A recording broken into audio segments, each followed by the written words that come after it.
Shalom, saudaraku dalam kasih Tuhan Yesus Kristus. Kita bersyukur Tuhan selalu baik dalam kehidupan kita.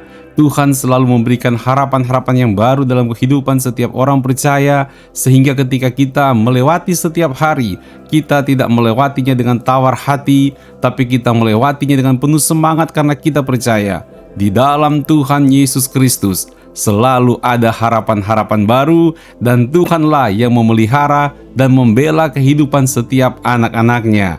Puji Tuhan, haleluya. Kembali Anda mengikuti renungan malam dekat Tuhan yang akan memberkati Anda pada hari ini. Dan saat ini tema kita adalah bersedia digunakan oleh Tuhan. Saudaraku dalam kasih Tuhan Yesus, ayat firman Tuhan di sini memberikan kepada kita pemahaman, mengingatkan kembali siapa kita. Kita adalah orang-orang penting di mata Tuhan. Kita adalah orang-orang yang sangat berguna di hadapan Tuhan, dan Tuhan senang untuk memakai kita bagi kemuliaan-Nya, untuk menggunakan kita, menyatakan kebesaran dan kehormatan-Nya, untuk membuat orang makin mengenal Tuhan Yesus dengan bagaimana cara Tuhan terlibat memberikan pertolongan, memberikan kekuatan, memberikan mujizat dan menyatakan kuasa-Nya yang ajaib di dalam setiap aktivitas kehidupan anak-anak Tuhan. Puji Tuhan. Dan saudaraku dalam kasih Tuhan Yesus, sebelum kita lebih lanjut lagi untuk merenungkan firman Tuhan, saya mengajak kita satukan hati dan kita berdoa.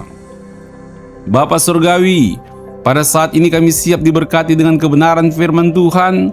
Biarlah Tuhan jamah hati kami. Tuhan buat kami mengerti akan kebenaran firman Tuhan, dan iman kami makin hari makin dikuatkan.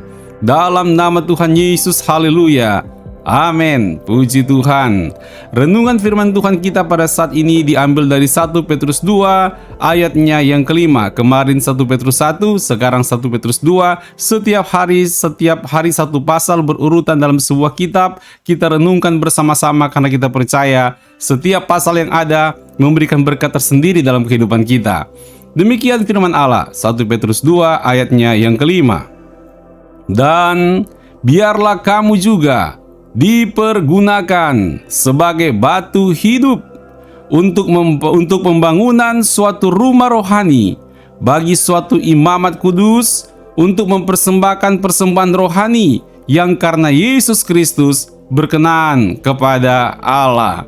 Saudaraku yang dikasihi oleh Tuhan Yesus, adalah suatu kehormatan jika kita bisa membawa persembahan dan persembahan itu dapat diterima. Kalau Anda ingin membawa sebuah persembahan, memberi hadiah, tetapi kalau nggak diterima, ditolak, kan nggak enak, nggak nyaman, saudara. Dan saudaraku dalam kasih Tuhan Yesus Kristus, merupakan suatu kesukaan tersendiri bagi kita ketika kita tahu bahwa Tuhan telah menebus kita, Tuhan telah menyelamatkan kita, dan kita ingin membawa persembahan di hadapan Tuhan, dan persembahan kita itu berkenan karena Yesus Kristus. Maka persembahan kita itu di hadapan Tuhan akan berkenan dan diterima oleh Tuhan. Semestinya ini akan memberikan suatu kesukaan tersendiri, suatu kebahagiaan, karena kedapatan dalam hidup kita punya kesempatan membawa persembahan-persembahan rohani bagi kemuliaan nama Tuhan, dan persembahan-persembahan kita ini berkenan di mata Tuhan. Dan Tuhan mau kita melakukan hal itu. Untuk itu Tuhan mengatakan kepada kita ini sebagai batu hidup di hadapan Tuhan untuk pembangunan suatu rumah rohani. Kita bersyukur punya kesempatan dipakai Tuhan untuk suatu pembangunan rumah rohani, dan kita bagian di dalamnya, saudara. Kita termasuk di dalamnya.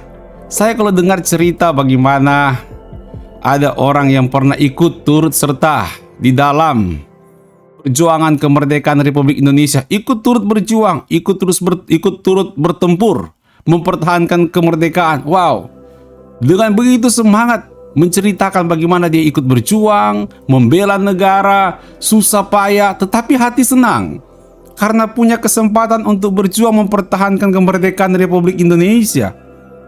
Ini kan menarik. Kenapa? Ternyata itu merupakan sesuatu hal yang penuh kebanggaan, penuh syukur karena bisa dapat melakukannya, sedangkan orang lain tidak punya waktu. Padahal kalau mendengar cerita, waduh susahnya minta ampun. Harus keluar masuk hutan, dikejar-kejar, kena hujan, tidak ada tempat tinggal, lapar dan sebagainya.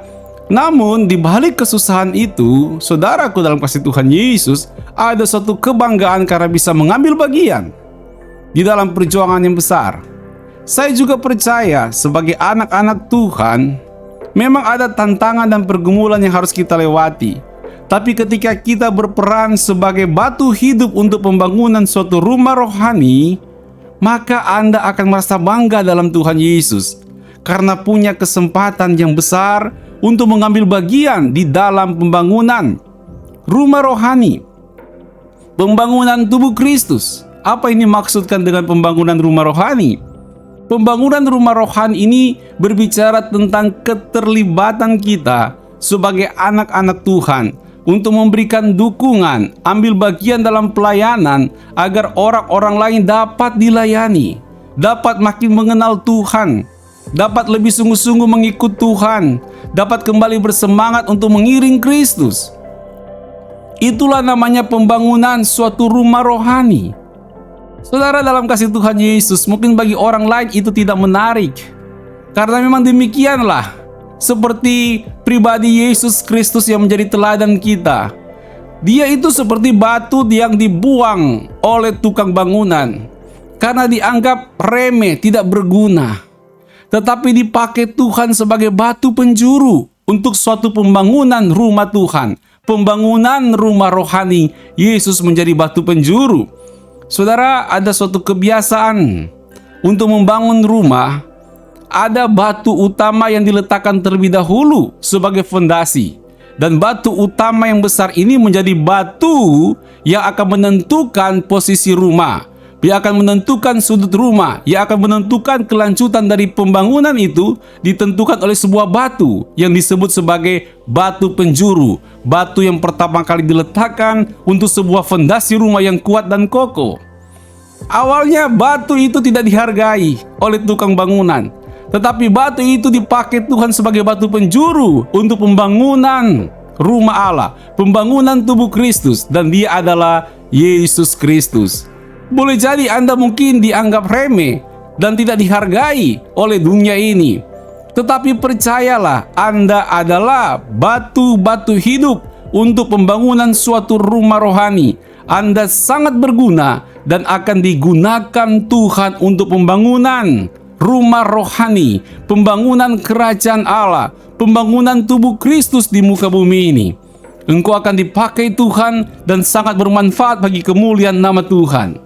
Bagian kita adalah kita berkata, Tuhan, aku bersedia untuk digunakan Tuhan sebagai batu hidup untuk pembangunan suatu rumah rohani bagi suatu imamat yang kudus. Itu sebagai bagian kita mempersembahkan persembahan rohani karena Kristus, sehingga persembahan kita berkenan di hadapan Tuhan.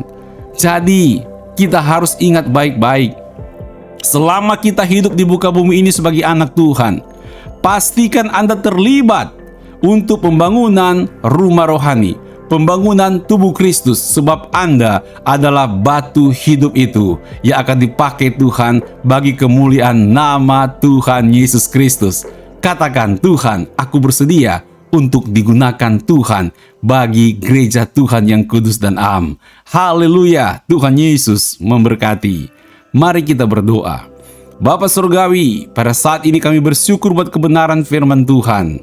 Tuhan jamah, Tuhan ubahkan kami, berikan kami semangat untuk terus dipakai Tuhan sebagai batu hidup untuk pembangunan suatu rumah rohani, pembangunan kerajaan Allah, tubuh Kristus, umat Tuhan di muka bumi ini.